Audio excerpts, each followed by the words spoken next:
అందరూ నిన్ను వదిలిపెట్టేసిన పరిస్థితిలో అందరూ నిన్ను అర్థం చేసుకోవట్లేదు. నువ్వు ఏ మాట అంటే ఆ మాటను తప్పుగా తీసుకుని వక్రీకరించి నిన్ను కార్నర్ చేసి ప్రతి ఒక్కరు నిన్ను ఇబ్బంది పెడుతున్నారా?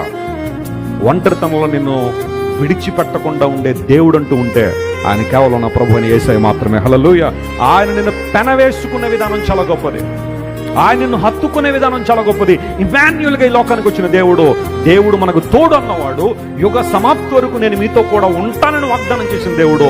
ఆనాడు యాకోబుకు వాగ్దానం చేశాడు, నేను చెప్పే మాట నెరవేర్చే వరకు నేను విడిచిపెట్టినని వాగ్దానం చేసిన దేవుడు ఈ రోజు అదే మాట మన మధ్య పలుకుతున్నాడు. I will never leave you nor forsake you. Don't worry about anything. నువ్వు దేనికి భయపడాల్సిన అవసరం లేదు. ప్రజలు నిన్ను చేదరించచ్చు, ప్రజలు నిన్ను హేళన చేయొచ్చు.